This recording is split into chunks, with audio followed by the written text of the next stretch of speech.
Hidden Object Guru here, joined by... The Gun Wrangler. For our regular chat about important doings and happenings in new television. That's a weird way to phrase that, but here we are actually going to talk about two new TV shows this week. And one, approximately new TV show. Yeah, it's reasonably okayly... New adjacent. It's new adjacent. The important part is... we are now upping to 2 episodes of The Expanse to talk about per week because the new season is starting. And if we didn't kick it up to 2 per week, we wouldn't... We'd never catch up. Well, no, we would catch up. I mean, they only do 10 episodes a year or whatever, so we'd have no trouble catching up, but we would miss out on the new season, and I don't want to have to not watch the new season. So just for the record, that is the reason we're doing 2 episodes a week now, not because at the end of Close Quarters Battle, I absolutely had to watch the next episode immediately. But that is not the reason we're doing this. Just FYI. Sorry, that was an amazing hour of television. Oh my god! Have they been saving it up? Like, have they been saving all of their money for the first 3 episodes? Which didn't have bad effects, by any means, for the first 3 episodes, but wow! Like, a full spaceship battle and a boarding scene on a TV show that is as good as I've ever seen. Because, wow. I haven't met a person that's seen those PDCs start going and hasn't gone just, like, rock fucking hard. That's amazing. The visuals of that were fantastic. They've completely realized how ship-to-ship combat should look, and oh my god. Yeah, Point Defense. They do their best, but apparently the crazy monster space people, who we still don't know what they're up to, have kind of future tech. Like, beyond, and all we've heard of is Mars's future tech, and now we've got the Martians being wiped out by these stealth ships that have rail guns on tiny assault craft, which no one can figure out how that can happen, which is kind of amazing. Well, yeah, because remember, these it's mentioned I think twice in the episode. Yeah. But they're like, yeah, it's probably just pirates, whatever. I know. They're dumb. Like, why are they chasing us, the most terrifying ship of the Martian fleet? And the answer is because they're not scared of you. Because they're ready for you. Also, suicide mission? They were all fine with getting killed? Oh my god. That was intense. Yeah. And then, of course, you cut away to, and I'm not saying that this is directly connected, but you've got Jared Harris. 100%, I gotta say, I know what South African sounds like. He's doing a Chinese guy accent. But there's nothing wrong with that. It's just such an interesting acting choice. I have to talk about it every time he's on screen, apparently. Talking about how they deserve a world of their own. And I'm like, I'm not saying he's behind this, but that is something that's worth killing yourself over. Your people getting their own world. Ooh, it's so exciting. Such a thrilling couple of episodes there. And what on earth does that missing girl know that Jared Harris will pay anything to find her? This is... yeah. All right, I can't say anything. No, don't say anything. Don't say anything. Oh my god. That ship-to-ship combat... yeah. Off screen, when me and the Count were talking, or rather, the Guru, exactly. I said, this has the best ship-to-ship battles since Battlestar, and it's better than Battlestar. No, it's better than Battlestar. It is. And he laughed in my face. I did. Well, come on. I've watched all of Battlestar, a few episodes more than once, and I thought you were crazy for saying that, but then I saw this thing, and oh my god! Like, they know exactly what they're doing. Like, the visuals they came up with this, which, again, focusing on the hostility of space, and having, oh god, I'm blanking on the actor's name, Pablo Costanza, I think it is, getting his head blown off by a railgun round. Yeah, just a stray round. Completely noiselessly. Because, of course, it's completely noiselessly. This is space. Yeah, just And everyone such a just nice sits thing. there in shock, going, We hear a thunk, and it's like, oh, his head's missing. Ooh, that was creepy as hell. And by the way, I love the realistic treatment of vacuum, which is, yeah, no, you can get up and walk around. Like, Yeah. vacuum's bad, but you can get up and walk around, even as air's flowing through.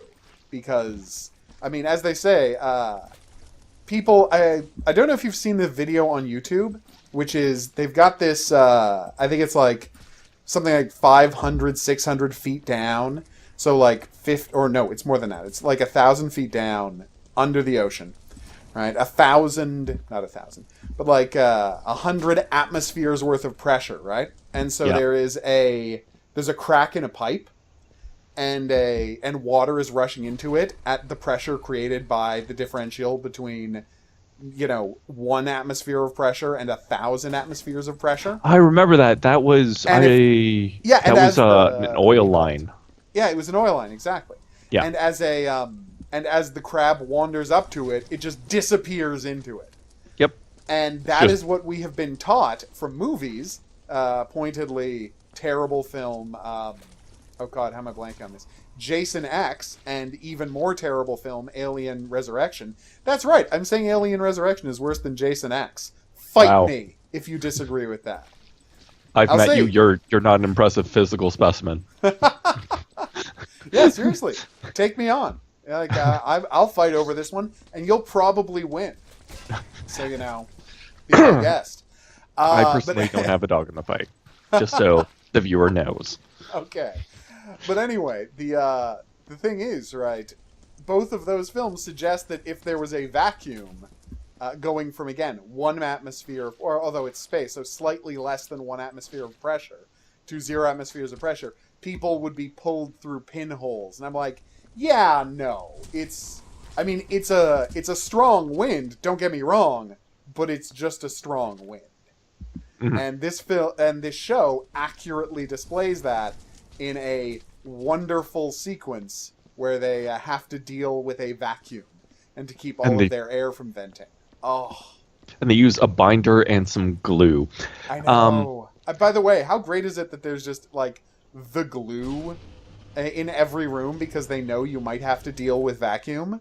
There's the glue switch. Exactly. In anything you might have to deal with vacuum. So there's always a glue gun right there. Oh, so beautiful. Yeah, I was deeply impressed by how well they handled that. James S.A. Corey is actually 2 people. Oh. At least one of them has a science background. Oh, okay. So that's why everything is dead on. Yeah, no, they put in a lot of work. And I have to assume the S and the A are their actual initials? I have no clue. I don't stalk these people much anymore. Yeah, I kind of feel like if there's anyone whose profile suggests that they would stalk these people, it is 100% you. I'm going to put that out there. I really feel like especially given how you've talked about this show. I'm going to need a lawyer. And the short stories. I'm going to need a young lawyer and an old lawyer. Just, a couple of lawyers, one who's a grizzled veteran, one who's just starting out on their career and could only get a job with this grizzled veteran. And he's learning the ropes. But he, with his, I'm blanking on the word, idealism, notices stuff that the grizzled old James Woods type misses. Uh-oh, I spilled everything everywhere. Yep. That happens. It happens to the best of us. But yeah, I just cannot say enough good things. Also, they introduce, is it Anderson, the OPA guy? No, that's what's his name? Sorry, not Anderson. It was Anderson Station that he blew up. He's the butcher of Anderson Station. That's why I was calling him Anderson. Yeah, because he blew up Anderson Station. He didn't blow it up. Yeah. What he did was significantly worse. Yeah, Don't worry about it. He spaced everybody. Yeah, it was pretty awful. He's a real nightmare type of dude, and now he's going around threatening Mormons. No. Fred is a very complex character. I'm not surprised. I just enjoy that they introduced him threatening to kill a ship full of Mormons. wasn't threatening to kill a ship full of Mormons. He absolutely was threatening. I mean, he wasn't. I don't believe he was going to do it, but he certainly threatened to kill that ship full of Mormons. No, he was definitely menacing them with his reputation for killing 1,500 unarmed people. Exactly. Yes. So it wasn't a threat. A threat is like, I'm gonna kill you. Oh, bitch. okay. And so you're just like, yeah, you know who I is. And I was Anything like, yep. can happen in a 100-year space journey. Wink. Yeah. No, it's a good scene though. Oh, the Mormon. Although honestly, Fred Anderson, that's his name. Fred Anderson. Wait, it can't be Anderson because again, Or Anderson's sorry. To the internet. Okay. I It's feel not- really it's not bad important. blanking on his name, but there's so many characters. I've been Well, no, reading there's a huge the number of newest characters. book. Yeah. Persepolis Rising, Okay. and now it's gone multi-generational. Oh no. I'm God losing damn it. I'm Yeah, losing yeah. the thread. It's like getting 3 books into Dune, and you're just like, I don't remember how this started. I don't remember who anyone is. Why is it 5,000 years later, and we're just talking about I'm like, they're still talking about the events from Dune.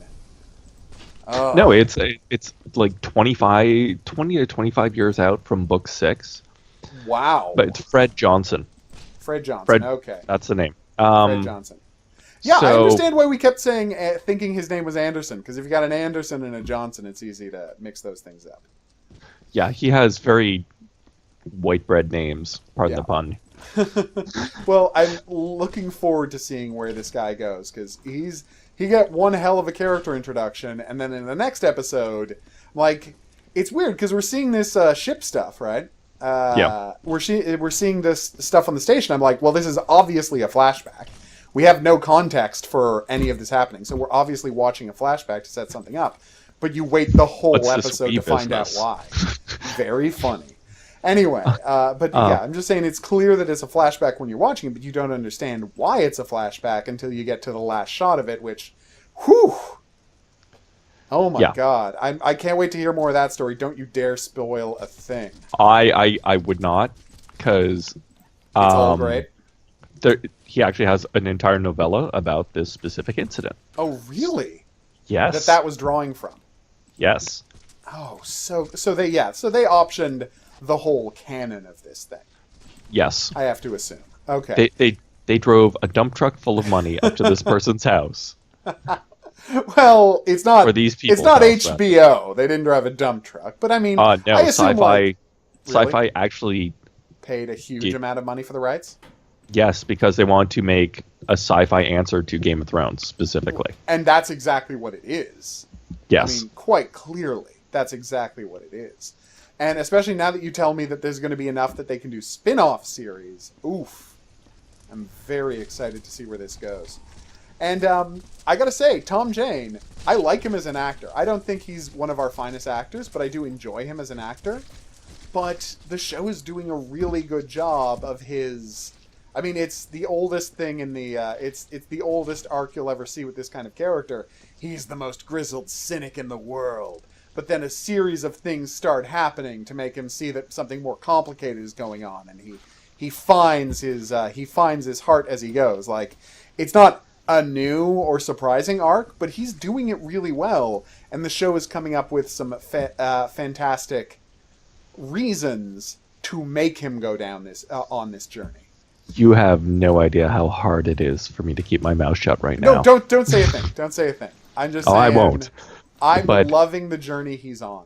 And so, you've seen 2 seasons of the show, and does that get us all the way through the first book, or no? That brings us to like the first paragraph of the second book. Oh, okay. Maybe. All right. Actually, no, it doesn't. Oh, okay. So the first 2 seasons are still book 1. Are essentially still book 1, the bulk of it. It's got to be like 75% still book 1. Okay. So yeah, and there's, as you say, 6 books before the generational. We see the future. We see how this is starting to play out stuff. Yeah. Okay.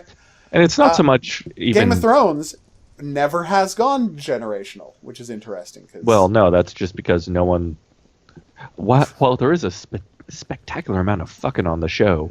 there isn't enough people surviving that fucking. No, it's just interesting because the when he wrote his outline, it was supposed to be 3 books about. Well, no, the original outline was it's like 1 book about the setup and all these people are kids. A second book about the moving forward and the training and who they become, and then the third book was going to be like 20 years later. Here's the aftermath. You're talking about Game of Thrones? Game of Thrones, obviously, yeah. Well, you're missing a lot of incest, bestiality, pedophilia, and yes, torture, rape. Yeah. The show did go in a different direction. But even the books, he decided to go in a different direction too, and he just got so caught up in the story he was telling, and the story got, instead of getting, longer, the story got wider. And he keeps cutting away to other characters and what they're doing at the same time. And it's all fantastic. Like, I love the books. I firmly disagree. Really? I have to say that if I want to feel bad, I can do that my own damn self. I'm actually very good at feeling bad. So... You don't need that in your fiction. Yeah, I don't need to watch a 12-year-old flayed and raped to death to really complete my day. Okay, I don't know that happened. Well, of these things, no, they both individually happened. First off, I would never watch Game of Thrones. So, like that, I'm just talking about the books, which are, of course, far less unpleasant than the TV show. The TV show, they've really gone all out with the unpleasantness in a way that the books do not. Then again... The books are very clearly... Yeah, I mean, they're still very unpleasant. No, they are, but they're not unpleasant like the TV show is unpleasant, and they're not terrible the way the TV show is terrible. But that's another conversation. We're not here to talk about Game of Thrones. We can do that. We're talking about its better sci-fi cousin. No, it's obviously a better show than Game of Thrones is. That goes almost without saying. Like, I'm blown away by what a good job they're doing here. I can't wait to watch the next 2 episodes. I'm probably going to do that tonight so we can talk about it next week. But let's move on for anyone hearing this and saying, I'll fight you, I'm 6'4", I'm a military veteran, I'm doing 20 pounds. Yeah. No, he's I'm ready waiting. to go. Yeah, you don't want to get into a fight with him. You want to get into a fight with me. I'm not a fighter. Absolutely. Under any circumstance. So if you want to pick a fight with someone, you want to pick a fight with me. Anyway, let's move on to the show that we're both watching for the first time. Counterpart, which finally got moving this week. It's not finally. Like, we had... We took 2... There was 2 episodes of getting pieces into place, and now it's all paying off. Yeah. Oh my god. And the thing is, I'm watching it, I'm like... Because last week, I'm like, all that makes sense, just from a narrative standpoint, is that Richard Schiff would have to be the mole. But that doesn't really make sense, because he's a diplomat, and they don't have access to that type of information. And as, as Howard says, as evil Howard says, the only person who knew about his contact is Quayle, that they went to visit him, and so why'd that guy get killed, right? Yeah. And of course, we find out immediately, because, as I said last week, like, logically, Quayle, if he was the villain, would act the same way we've seen him acting. It's not like we've seen him do a lot of stuff on his own. Right, yeah, we haven't seen a lot of him on his own doing stuff to follow up on it. He's mostly been in public, but I still thought there's no way it's him. And of course, I was forgetting the most important thing. He's got a wife who lives in the same house he does. Yes, that was the big turn. And oh my god. That took me for a loop. I won't even lie. That one, I'm just like... What?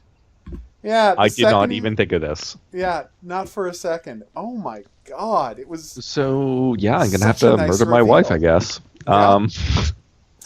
Especially since now his operations guy thinks he's the bad guy. Yes. Oof! It was such a good payoff episode. Because the last 2 episodes have been kind of a little bit sluggish. Yep. And I hate to say that. Well, no, but they're important. It's all character stuff.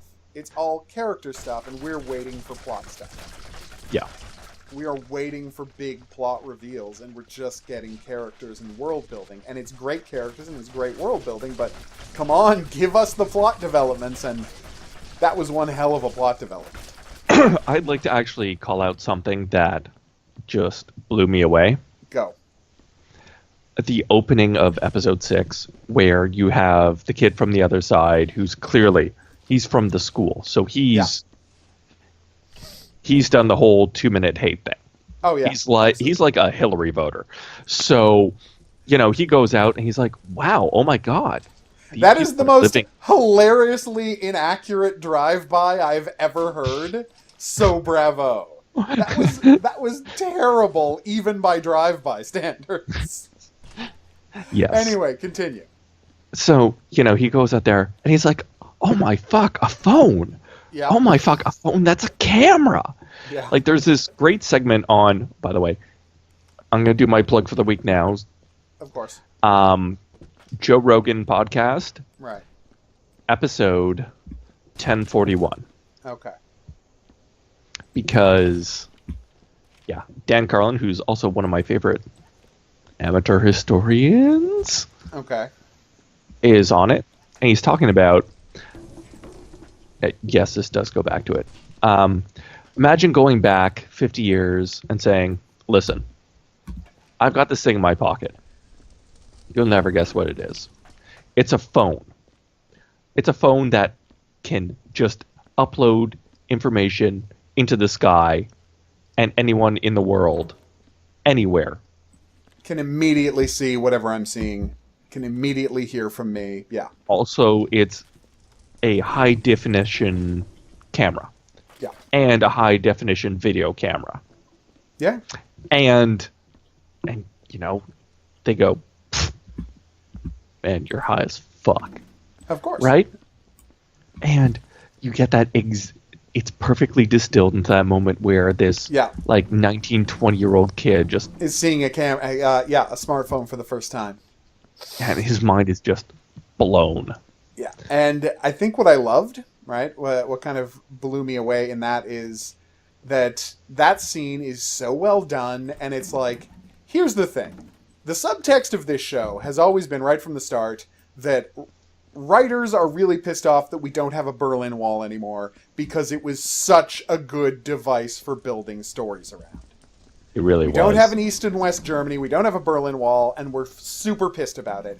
So we had to come up with this frankly ludicrous sci-fi premise to get the Berlin Wall back. But because we did that, now we get to do this scene, which is an exact scene you would have seen in a movie from the 1980s about the Berlin Wall. God damn it. Stop jamming. And it's so perfect, right? It's so perfectly done. It so feels exactly like that scene. So yeah, and like they do it so elegantly. It's so impressive. I was blown away by how well done that scene was. And again, it was building on 40 years of fiction about the Berlin Wall, of using those shortcuts, but in this context, they are using it to amazing effect. So yeah, no, that scene was incredible. Yeah, where he's just like, I'm totally not impressed by these people and their technology, and they're filthy, and they all deserve to die. I know. And he clearly does not mean it. Of course, you saw him. You saw his face when he was unguarded for a moment. Yeah, and it's like, oh my God, it's like I'm living in a dream now. And that's why, and honestly, this is everything. I'm living in the future. And that's the thing that Russians actually had to deal with their spies, which was you have to get them so ideologically set that they were willing to, walk into a world. Well, they were willing to walk into a world which, like, demonstrably had a better life to offer them. Yeah. Like, you would if you just moved to West Germany, you would have a better life, right? Not like, oh, hey, you get paid better. It's you have not potatoes. I know. You can eat whatever you want.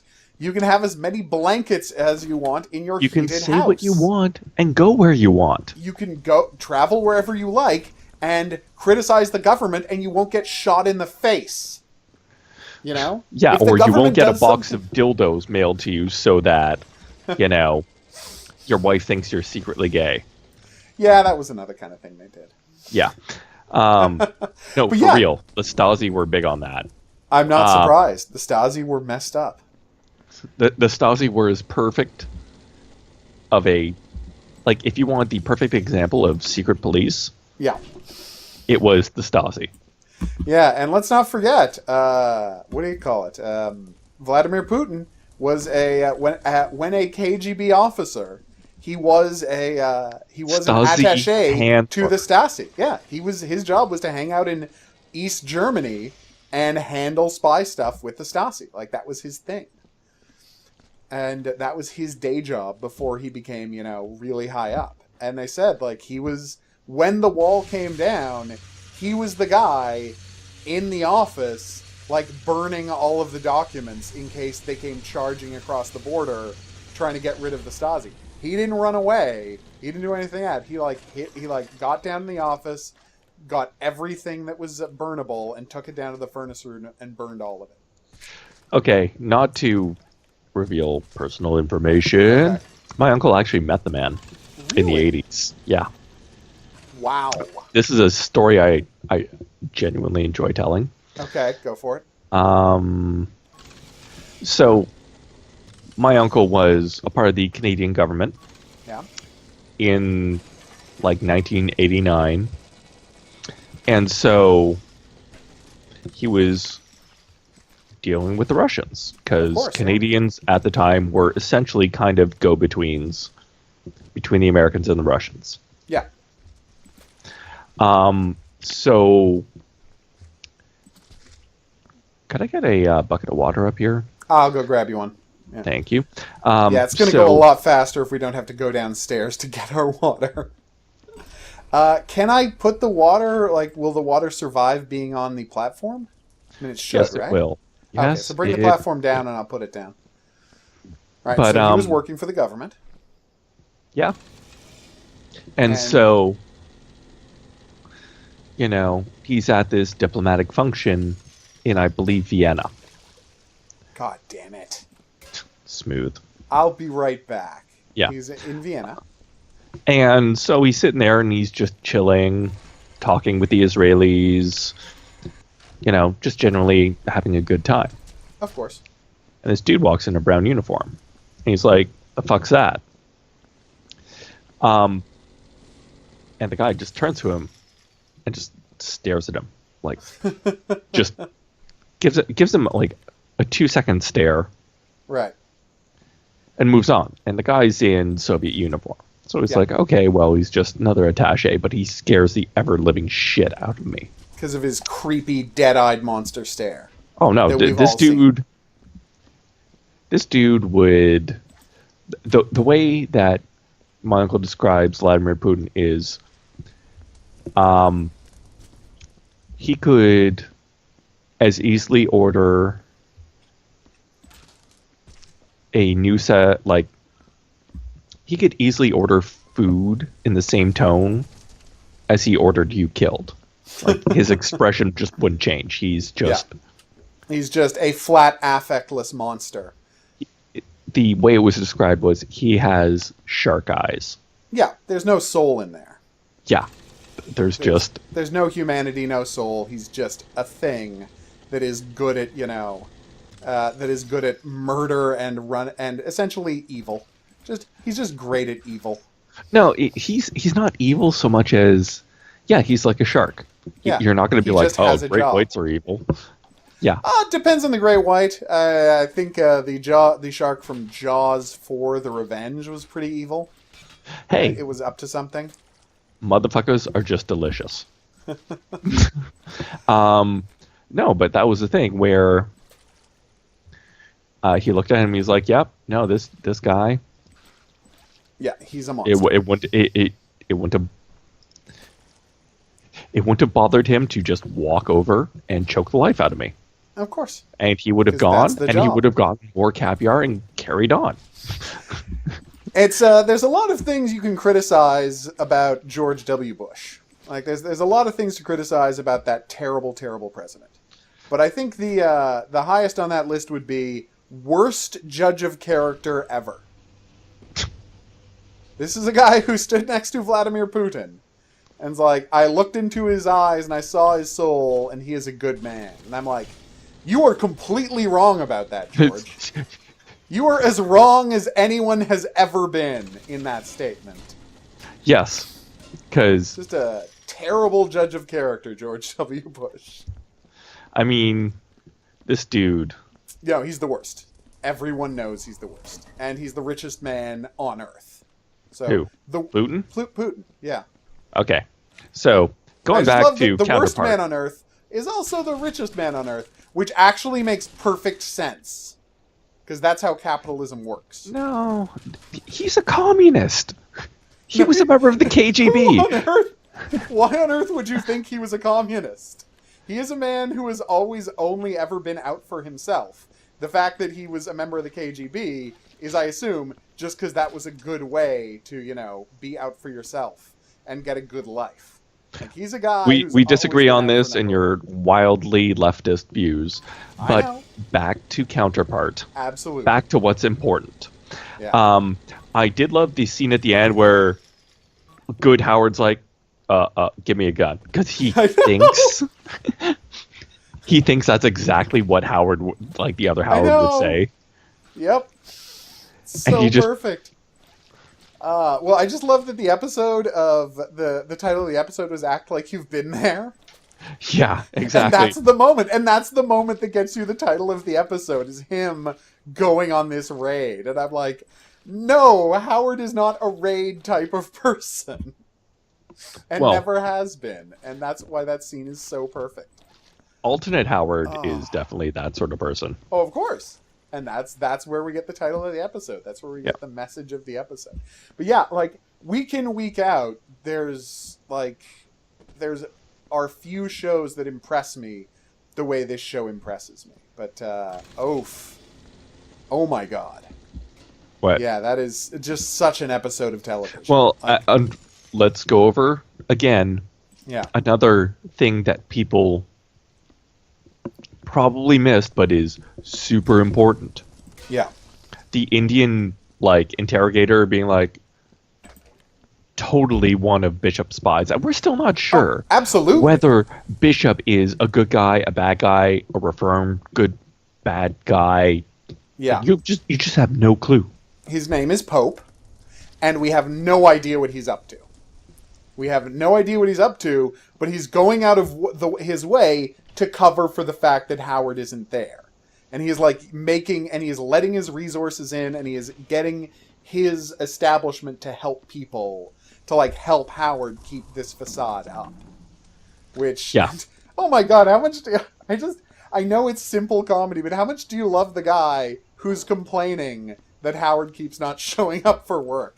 And that Howard on our side doesn't care at all about trying to keep up the pretense of being Howard. Oh, I think our Howard is working so hard to try and convince people that he's alternate Howard, except when he's dealing with his daughter. And then he's just trying to be a good dad.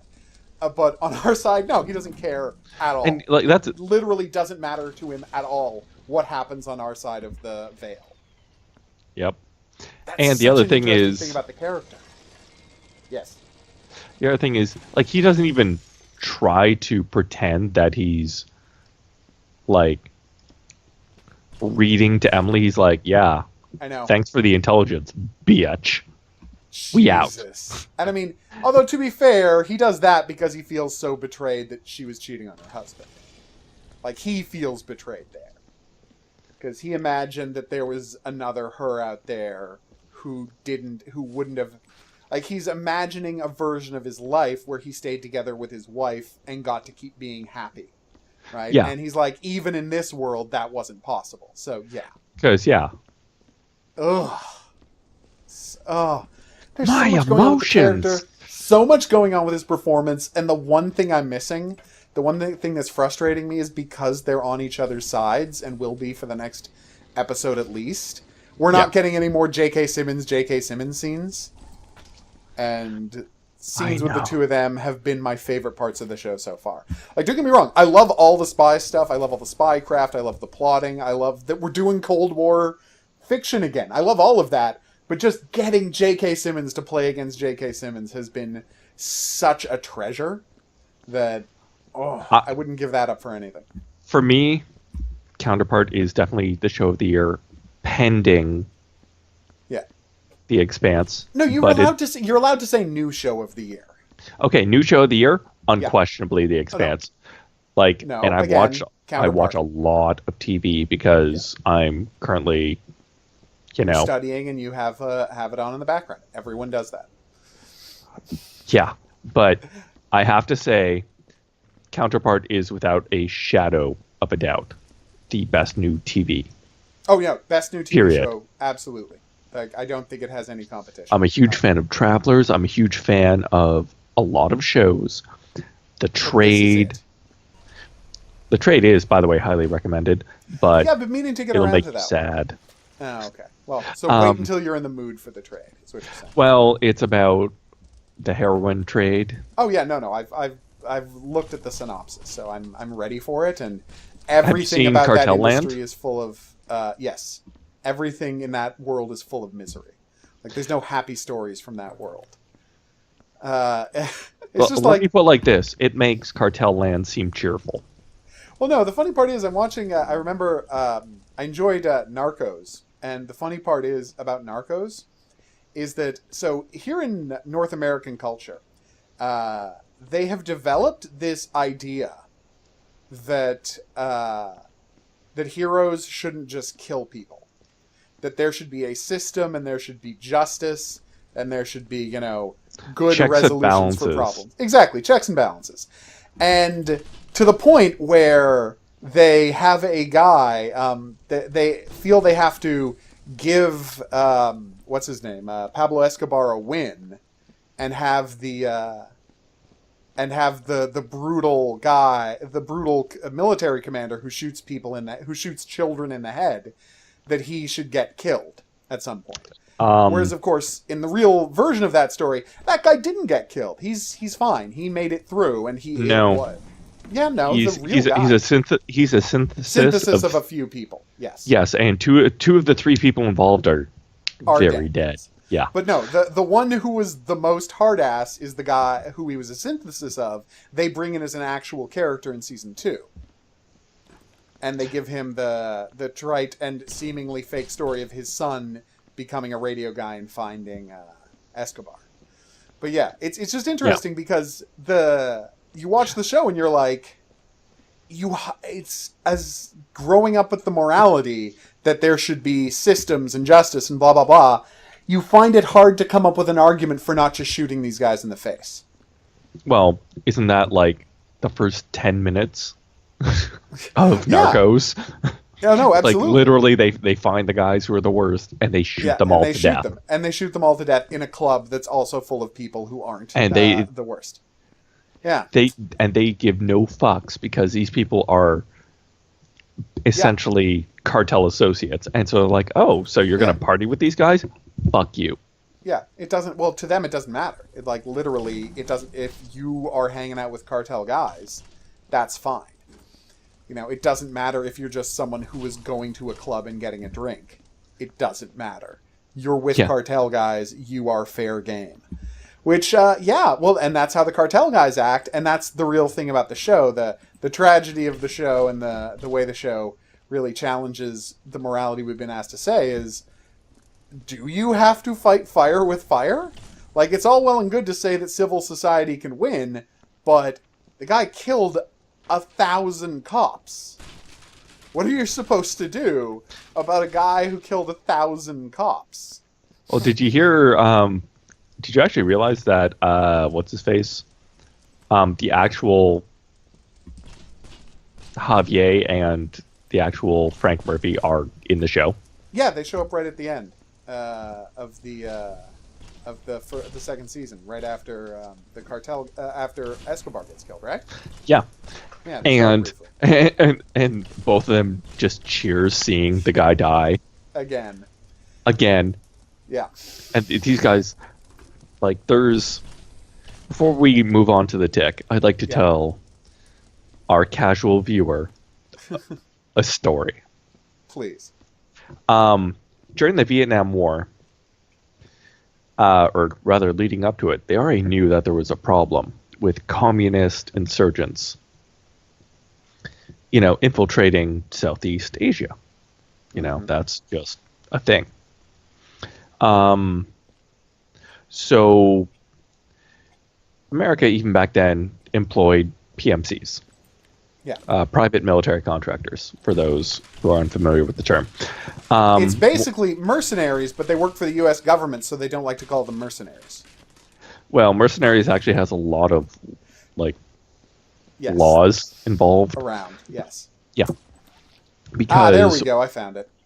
Because in the where the hell is 16th this century, mercenaries were murdering everyone, I guess. I know. But, so and anyways. hey, but fun fact, that's what the Second Amendment is about. They were worried about mercenaries? It was about we can't be just hiring mercenaries to fight wars anymore. We need standing armies, so it has to be legal for people to own arms. Government. Yeah. No, not own arms. Use and keep government-owned arms. There's nothing about private ownership of arms in the Second Amendment. It's a very vague statement. It is not a vague. It's not a vague statement. There's plenty of stuff about. Wait. You get to do your thing. I get to do my thing. Fair. It is true that there are any number of statements about what you can and can't own in the Constitution. There's and in the Bill of Rights, there's plenty of statements about ownership, what you can own, what things are worth, what prices should be paid, how to levy taxes. There's nothing about ownership of guns. And in the Federalist Papers, they explain what the Second Amendment means. So no. Yes, you are correct to say that later judicial rulings have said that it means that you can privately own arms. But it does not say that. And the fact that the judges are allowed to interpret the Constitution and that becomes legally binding means that today in America, you can legally own arms. But you can't say that the Second Amendment says that. You can say that a judge interpreted that the Second Amendment meant that. Okay, I was going to say this isn't the forum because I am vociferously pro Second Amendment. I know, I get that. And you can be, but what I'm saying is people should say that they're vociferously pro private gun ownership. I'm just saying it doesn't actually have anything to do with the Second Amendment. Fair point. Fair point, good sir. You're allowed to be. I'm not saying you're not allowed to be private gun owner. Pro private gun ownership. We can all have our own opinions about that, and plenty of people have reasons. I'm saying don't say it has anything to do. Exactly. I'm saying it doesn't have anything to do with the Second Amendment, and any constitutional scholar who doesn't have a dog in the fight will tell you the same thing. I have to say, as a godless communist, you have actually made the first reasonable point about that you've ever heard. It's like, well, go and check the Federalist Papers, and anyone who's even vaguely right wing will be like, oh, well, that's half a chub. Yep, nope, I gotta listen. No, but it's like, I just love that people are like, how can we figure out what the Founding Fathers meant? Well, they wrote the Federalist Papers to explain what they meant. That's kind of a big point. They did write the Federalist Papers. It's freaking right there. It's not complicated. Yeah, it's like who can divine their meanings of any of this? These frigging 80-some documents designed to explain what they meant. Yeah, that they it's actually pretty clear. But anyway, let's move on to the most important show of all time. It may not be Counterpart. We're going back to the Expanse already. It may not be the Expanse, and it may not be Counterpart, and I'm not going to claim it is. But oh my God, The Tick was wonderful this year. Oh, I love The Tick. I love the cartoon. I love the comic book. I love the TV show. I mean, the TV show wasn't on the level of the cartoon, but it was so much fun. And I was sad it was canceled immediately. Fun fact, I even played the Tick video game, which is, and I don't know if you know this, complete and unadulterated garbage. I suspected. Yeah, it was literally just like, you're the Tick, who I want to point out is nigh invulnerable. And that's his whole thing. And you're just walking, side-scrolling, fighting ninjas. And, Oh, uh, there's actually something before we get into the oh, actual content of the Tick. right, I have a question, go. a very important question, one might say. Yeah. Is the Tick a construct of Arthur's mind? No. I'm not so sure. This I entire think show has been. he might be he might be a creation of Arthur's mind. I think, and you're right that the nightlight scene definitely suggests that. Mm-hmm. And the Tick only exists when he sees that the terror comes into existence, when he sees that the terror has come back and is controlling something, but here and is plotting something, and he knows he can't deal with it, and he wishes that he was something that could deal with it, and then the Tick appears. You are right about that. But, and this is going to sound crazy, I think it's just as likely that the Tick is a force from maybe even outside this version of reality, because we're going to get into whether all of this is real in a second. Well, in more than a second. That has been called by Arthur. I'm saying Arthur might not have built him, but Arthur might have summoned him. Well, no, I mean, Arthur definitely summoned him, but I think that's without dispute. It's just a question of, was he a pre-existing thing, or did he spring forth from Arthur's head? And I think that's the only question we don't have revealed yet. No, it's the big one. That's the big one in the show. Is the Tick a creation of Arthur, or is he just an alien or something from beyond that Arthur summoned with his desperate need? Or and maybe, I don't know which it is. It's the big question that's dogged me. Okay, and I just wanted to say, as the viewer may know, we did have a failed recording regarding this subject, this very subject. We talked a lot about what the evidence was, and we were going to wait till the second half. Yeah, no, of course. Can you grab it from me, or? Yep. Oh, you can. That's great. Is no. there some cleaning left to do? Yeah, there's some stuff up here. Oh, that you can't reach.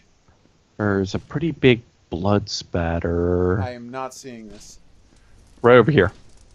Oh, yeah, there it is. Yeah, there's no way we'd have been able to even jump and get that. I cleaned up all below it, but no, I didn't have a prayer of getting to it. Are they putting it down safely? Oh, nice work. Anyway, thank you. But yes. But it won't before actually we get there, open. I just want to point out, the Tick game, you're doing side-scrolling, you're fighting ninjas, and literally, like, there was so little gameplay that you literally just, you had, like, 3 punches, then you do a kick, and there were no special moves or grabs or anything, and all of the ninjas took basically the same amount of damage to kill. And you literally just, so you were doing the same exact moves to the same exact enemies over and over again for 4 levels. Oh, and then after playing 4 levels, the game crashed, and you were not able to keep playing. Wait a minute. Try just getting on it down here and putting up as high as it will go. You might be able to reach it. All right, I'll give it a shot. It's worth trying. All right. So yeah, the Tick game, absolute garbage. Hopefully we'll get a better one now that the Tick is back. But yeah, so just a fantastic thing on every level. Good call. It worked. Yay! Yeah. One thing that I did not see coming. I mean, I figured it. I figured out what was happening the moment Arthur did, which felt good because I wasn't behind the show, but I was not ahead of the show. I had no idea that Overkill was straight shooter. Yeah, I kind of clued. Yeah, in at the same point. Yeah, I think one of my right when he points out that he's missing his hands and his eyes, I'm like, oh, of course. Yeah. But when we saw his hand get broken, he's got robot hands. I didn't clue it in. It's only when Arthur realized there was something significant about that I'm like, oh right, one of the Flag 5 didn't get killed. Yeah. I didn't, and such a good. It adds so much to that character. It really does. But I'd like to note one of the worst moments in TV history. Okay. Was the moment I felt smarter than Sherlock. When was this? The second episode ever of Sherlock. Oh God, the Blind Banker. That's a terrible episode. No, the Hounds of the Baskertooth. That's season 2, second episode. Yeah. Okay. So not a great episode either. Well, no, I was sitting there. I'm like, no, that's a chemical weapon. Something chemical's happening. Yeah. And it took knew him way too long to get there. Exactly. I'm sitting there, and I'm like, I know exactly what's going on. Yeah. And I just. I'm with you on that one. Just. This is shit. This is shit. That was not ideal. So mad. I'm gonna agree with you on that one. But especially since there was so much better. They had. So many... Hey! I know. Yeah. But we're here to talk about the Tick, and yes. Such great stuff with that character. It really they're doing a wonderful parody of the Punisher type character. And first off, everything about Danger Boat is amazing. Yes. Him yes, identifying as a male boat was just such a good. Where is he going with this?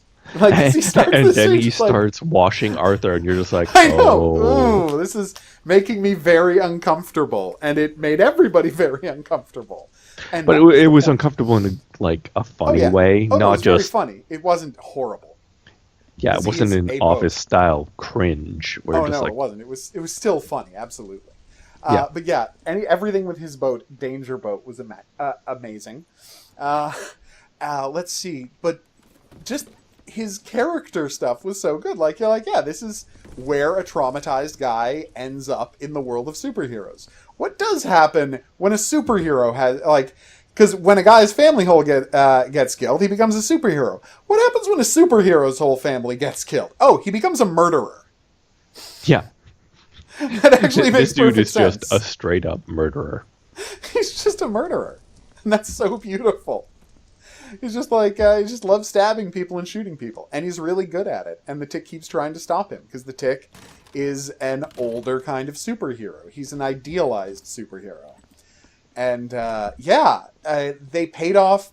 When they said that the Tick was poisoning him, I'm like, wait a minute. Is the Tick a creation of this thing? Oh, no. He's just covered in the kryptonite. Okay, that's fine. And it makes perfect sense. All of the shows, everything that happened in the show paid off.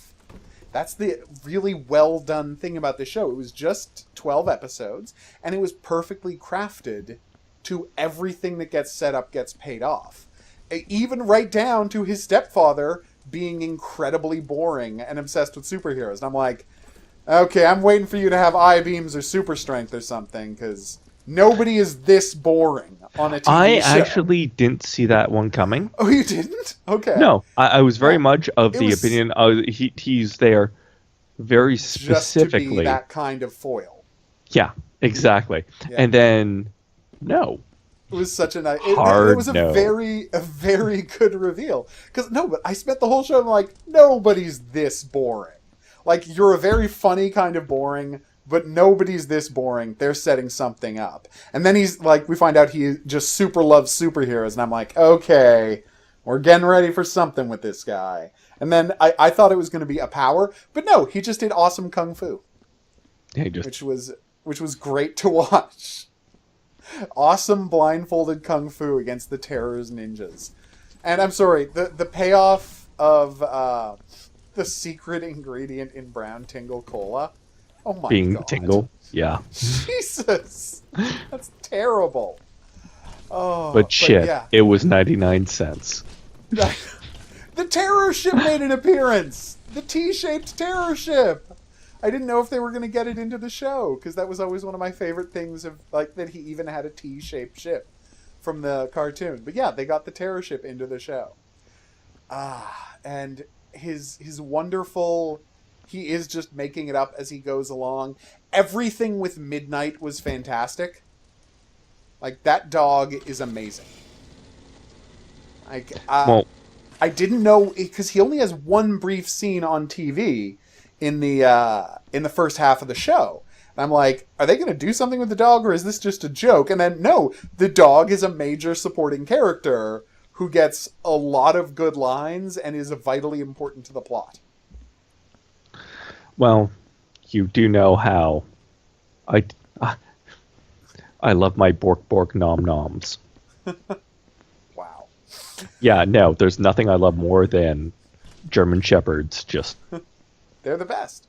mangling people. Yeah, Yeah, him getting into a fight with Overkill about who that was a was sidekick and who was a mascot. that was actually That was good. that was one of the better moments, especially because it was just so. Yeah, and but it came right out of the thing. It was like Flag 5, but there's 6 of them. Well, what does that mean? Well, as they say, it was either 5 heroes and a mascot or 5 heroes and a sidekick. And either one of them, because it's like both of them were Could have sub been, characters. Yeah. Well, no, because one of them is Samson's sidekick, and one of them is is Christian Soldier's sidekick. So which one of them is technically a member of the Flag 5 and which one isn't is a question that they obviously have never gotten over debating. Which was just such a nice thing. They're suggesting, yeah, they've been arguing about this for years. Was such a nice touch. But then I made a mess by accident. Oh, we were so close. Stop using the laser gun. Stop trying to fix things with lasers. Lasers do not fix things. When, on the rare situation, when there's like an enemy corpse that's in a hard to get place or is hard to move around, you can use the laser to turn it into a blob of flesh or a blob of metal, right? But that's it. That's all it's for. Do not use it to clean things. Remember all the trouble we got into in the graffiti level trying to use the laser to clean graffiti? Maybe. But anyway, is there a part of the show that didn't feel dead on? Like Kevin's lab being the head of a giant robot? I like the fact that they made Kevin significant again. Yeah, like he's so again, an integral to the plot supporting character. Like a perfectly capable, a super capable technical guy who happens to be a tinfoil hat character. And I'm sure the tinfoil hat is going to be significant later. Maybe he's going to have some information about whether this is all real, because what the hell was going on with the Terror's final statement? Like, the Terror has this whole thing going on where he is just making it up as he goes, but he genuinely feels, just as much as the Tick does, that these plans are coming to him from destiny. And he seems to think that the world isn't the way it's supposed to be. But what does that mean exactly? Well, that's one of those things. It's an interesting counterpoint because it seems like both of them are trying to drive the story into. Well, no, but that's the thing. They're both narrative. Trying to make a narrative happen, because you need a villain to have a narrative. Villain has to do something, and you narrative. Exactly. But if it's just a villain, it's not a satisfying narrative. If there's just a villain doing awful things. So you need a hero to battle him, or there's no story. It's like the Tick and the Terror are totems of narrative. In a way. No, it's not like that. It's exactly that. No, it is that. But it's like, to what degree is the Terror aware that that's what he is? Because he does seem to suggest he's aware that, like that line, when he won't kill Arthur, and he talks about putting things back, or getting the world back, suggests that he's, to a certain degree, aware that the world isn't the way it's supposed to be. And what does that mean? So, there's big stuff coming next season, and dear Amazon, thank you for announcing you renewed the Tick before the second 6 episodes aired. Like, I really appreciated that. Yeah, Amazon, I'm still not happy with you essentially delaying the second half of the Tick. Yeah, for no reason. For no good reason. Well, I guess to give Dot a chance to grow out her hair? That's the only reason I can imagine, because... it's like more to... okay, here's actually the big question. Both time jumps, second half of the seasons, happened within, like, hours in the episode of television, between the 2 episodes of television. which was more distracting to you as an audience member? Tilly gaining 25 pounds across that 3 hours, or Dot gaining 6 inches of hair between those 2 hours?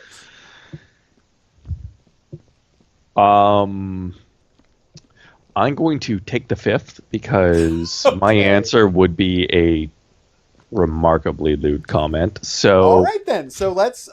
He's gonna take a no answer, but I'm just saying. I'm going to take Tilly, but I'm not going to give my answer All right then.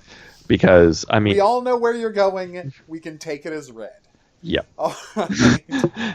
No, but it's just so weird that like both I saw shows. Tilly in like a random episode of something. Really? Well, I mean, Yeah. she's. Is she a Canadian actress? Is she? She just is a an actress Canadian who got actress, I believe. the part? Okay. All But right. Well, yeah, she was good on the show, and I'm excited to see her journey in season 2 as she gets She's- into Starfleet. she's one of the few redeeming characters left on that show. Everybody is no. I mean, come on. Michael There's Burnham. plenty of good characters on the show. Double No, Dick yes, Klingons. we have agreed. We have agreed that Michael Burnham is the weakest lead a show has ever had. Yes. But all the people around her are interesting and good actors. Like, everybody around her is solid. Even Jason Isaacs was right up until he got killed off. You know, like it's Not even permadeath, so no, it's not even permadeath. The real him will be back. So, you know, at some point. Anyway, I think we can say The Tick has to be watched by everyone. it is. It's solid comedy. It can be really dark, and I mean, Incredibly dark. Oh Yeah. my god, that first episode is Syphilis. so rough. yeah, the Syphilis. first Weaponized three, syphilis. the first Yeah. 3 episodes are straight up just Yeah, rough. yeah. They are. They're rough. It's rough to watch as you're getting to this world. There's good comedy in there, but I gotta say, from the moment that everyone shows up at the mother's birthday party, I think it's just comedy gold from then on out. Absolutely. Like that. Absolutely. Oh my god, the fight scene they have with the pyramid gang just out in an empty field, where the Tick is constantly trying to stop Overkill from killing people while they're also fighting. And the best part is, while they're fighting, all these ricochets are happening. Oh, and people are still getting killed, and yeah. And it's one of those things. It's something after having watched the season a second time, I look back and I was like, oh shit. You realize that, Tick slapping someone and sending them flying 45 feet. He's killing them just as thoroughly as when Overkill stabs somebody. Exactly. Yeah, absolutely. He's just not aware of it because he's a naive, fun superhero. Exactly. And I'm like, well, That's the subtext, absolutely. the best case scenario is if he doesn't spend the next 4 hours dying, Yeah, I know. he's going to be a quadriplegic and spend the next 6 months dying. Oh my god, but just when people are shooting the Tick and the bullets are bouncing off and killing other people, oh my god, it's so good. And the fact that he doesn't seem bothered by it. He doesn't even, he barely notices it's happening. Because again, he only focuses on the immediacy of his actions. Collateral damage doesn't exist as a concept to him. He just doesn't know what that is. Like, because it didn't bother him at all that he blew up, via collateral damage, blew up an entire warehouse full of people. Because he can't make that leap to the effects his actions have beyond the one level thing. Like, he can understand that when he punches a pillar, the pillar explodes. But if that causes a building to fall, he won't really get it. Yeah. And that's like key to what the Tick is. And key to why we love the Tick. Yeah, you're never going to get that soot off of the ceiling that you put up there with the laser. Like, we're just going to have to accept that soot is there for good. That is a new decal on the wall of this place. You might be able to get the soot, like, right underneath the crossbar here, but that's it. Like, there's just, like, that's the one problem with this game. When you create the random fire, you can do damage that you can't clean.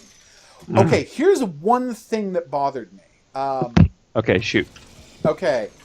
And I'm sure I just read it wrong, right? Because he chose to be the VLM. He chose the guy who found the teeth. Yep. And the one thing I wasn't clear on was, had that guy been on some level working for the Terror when he found the teeth, or was he just coincidentally the guy who found the teeth, and that's what made the Terror target him? I think it was just straight Just up a coincidence. happenstance. Okay, because I was thinking the Terror planted the teeth, so did he give them to those guys to plant and find? I guess probably not, because that never comes up. He literally just wanted Superior to be killed by the guy who made him think the Terror was dead. Which is, I mean, symmetry-wise, that makes sense. Mm-hmm. Like, I get it, but at the same time, it doesn't make... I really thought there was going to be a twist to that, and there wasn't. And that's not a disappointment. That's me just... I thought there was going to be a twist. It's you hoping for more. It's me hoping for another level to it, but then again, he was just a very large man who got cured at the end, so I'm sure that's fine. He wasn't even that destructive. He's just naked. He's just naked and vaguely upsetting to people. Yeah. like many things in the world of the Tick comics, there's a lot of just being vaguely upsetting to people. Yeah, I know. Oh, but yeah, next season, and I just like that they end with it's weird because I guess it's a reveal to Arthur that Aegis might not be always entirely on the up and up. Like, it's not really news to us though, because Overkill's job was killing people for Aegis. So, you know, they turned him into a cyborg death machine with a super boat so he could kill people for them. We know Aegis isn't entirely on the up and up. It's Aegis is definitely kind of greasy. Yeah.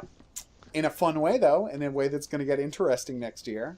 But, just such a profoundly satisfying season of television in that they managed to get, like, everything. The one thing they didn't tie up is a thing that was just me misreading a cue. So they tied up everything. Everything that was set up was paid off. Just a beautifully constructed season of television that I adored. Absolutely. Yeah, I mean, it's not on the level of Counterpart, because, you know, come on. Counterpart, be serious. Yeah, Counterpart is some next level stuff. Yeah, that, it is. Like, we're going to come back after the season's done, and we're going to have to rewatch it and be like, and just catch all of the stuff yeah. that they were setting up. Yeah. Well, I'm just happy I caught little things like they've still kept up that 4-person rule. Yep. It's fantastic. And they've kept up, there's a lot of little things. Yeah, no, but it's an amazing show. Like, there's every little detail. I think we got this place. I think this place is tidy as beans. But before we go... Oh, yeah. You have no idea how jacked I am for the next episode of Counterpart. Because everything is leading up to, like, this big reveal. Yeah. And we still have no clue whose side Pope is on. I know! And everything down from, like, rotary phones to the Prince album to... Oh. So perfect. And the implication that Prince is still alive in the other universe. Of course he is. They have better medicine there. Yes. He wasn't you don't get to be a Christian Scientist in a world where there was a giant, international plague that killed everybody. Hell, I don't want to be dark, but maybe it killed Prince's dad, so he never became a Christian Scientist. Yeah, but like it's definitely one of those things where I was just sitting there, I'm like, what? And I know. Oh man.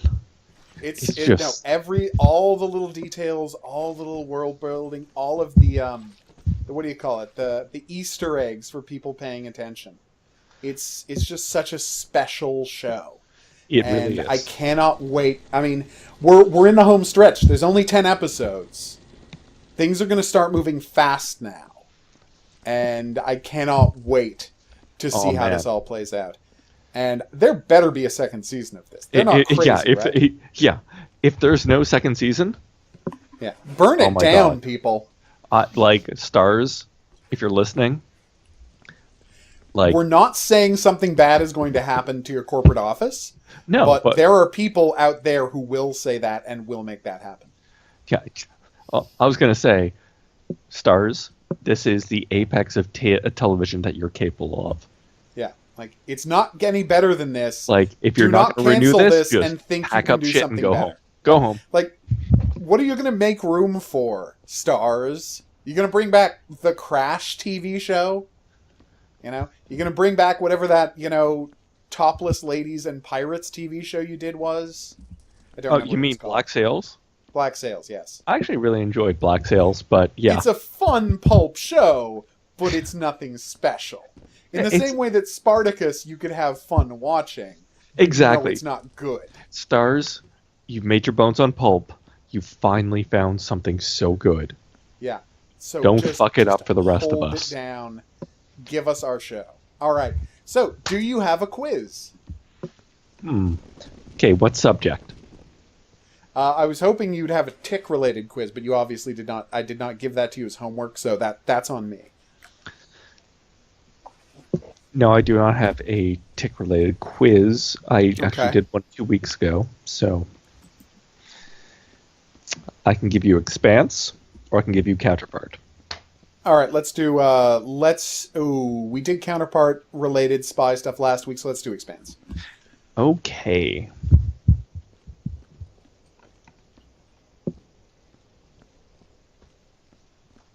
Okay.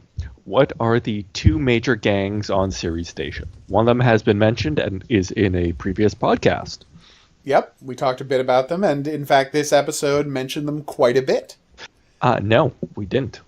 No, we didn't. They did on the episode we watched. Oh, yes. No, you're right. Yeah. So, there's two major gangs on Series Station. What are their names? Okay, that's a perfectly good quiz. Do you have anything you want to plug or remind people to do? I'd love to plug the trade because it's that good. It's like Cartel Land. Okay. Whenever, but as you said, darker. It's somehow darker. It's one of those things, not to bring politics into this, but whenever people are like, "Oh well, we shouldn't build a wall," I tell them to watch Cartel Land and Narcocultura, and I'm just like, "No, you're not living in Arizona. You don't get a say in this." Let the Arizonans do whatever they want. Yes, is your message, and that is what the show teaches us. Oh my god, okay. For those who don't know, the trade follows three people. It follows a junkie and his parents in where is it? It's somewhere in the Northeast. Yeah. Don Miguel, who lives in Sinaloa, who is like this peasant boss of an opium field. He's like, well, I had to step up, someone had to step up, and now I'm making heroin. Trying to make my community better with the money I'm getting, but I'm making heroin. Yeah. And yeah, so, well, I mean, you get the general gist of the show. Oh, no, absolutely. It sounds very exciting. Of course, another solution that would not require building a wall and would make money instead of costing money is to just legalize drugs so you can't make money off of it. Legalizing meth and heroin only leads one place. Arizona. Like, let's put this in. We'll table that one for now. Yeah. We'll table that one for now. Except to say that Arizona's taken a couple of hits just now, and I just wanted to say that we don't actually think you're a drug-blighted hellscape, Arizona. We're sure there are very many nice places to live in Arizona. There aren't. Sometimes severed heads in the desert. Even King of the Hill chirps them. Jesus. There's an episode of King of the Hill where the Hills visit Phoenix, and they have the internal display of external temperature like you have in a car. Yeah. It goes 123 degrees. That can't be right. And they step outside and like, oh my god, it's like stepping on to the surface of the sun. And Peggy Hill, who is my most hated character in all of television, delivers the perfect line. Yeah. She says, "This city is a monument to man's hubris." And that was the only time I agreed with her. No, Peggy Hill is the worst. I watched all of King of the Hill, and Peggy Hill is consistently the worst. which is, of course... Oh, how did we do? What was our final performance? Well, we'll see shortly. What?! I have no idea what we didn't clean. Like, maybe we could have gone into other areas. I didn't see any pass cards or anything. No, and I mean we couldn't even. There were no key cards to open doors. What did we miss? Anyway, I have no clue. I'm happy with our performance. And see, this is what I'm talking about. Bring up a map and show us in red all the places we didn't clean. And show us if there's like all these doors were locked. You need to tell us whether or not we can unlock them. We should have unlocked the doors. Yeah. Oh god. Oh my. I tried playing the. We should do the cryo level next time because I got the worst possible rating trying to do that, and then I looked it up and it's like, oh, there was a whole area of the lab I didn't even know you could get into. So yeah. Yeah. It's worth doing. Anyway, for me, check out the AVOD, my other podcast, Hidden Object Guru. There's a constant flood of new content here at the channel. Just a ridiculous amount. I'm playing upcoming games, I think, while you were downloading, and Guns, Gore, and Cannoli today. So that's going to be fun. So check those out. They will be up by the time you're hearing this. And we will be back next time to talk about, with a slightly shorter episode, as we talk about 2 more episodes of The Expanse, and what we have to imagine is going to be an unbelievably intense episode of Counterpart. Oh man, it's setting my teeth on edge. 3 days. Oh my god, I can't believe we have to wait that long to watch it. And now you see why I always wait until shows are over and binge them, right? Well, the fact that you binge them at 2.5 speed just makes me want to slap you. But I know. A lot of people don't understand how that's a better way to watch television. Because you're wrong. Oh, no, and I know. A lot of people are wrong in their belief that I'm wrong, and you're one of them, and that's fine. No, dude, sometimes... what you're doing is the equivalent of eating a well-done steak. If you want a well-done steak, get some chicken. Again, that's not a good analogy, but I appreciate the attempt.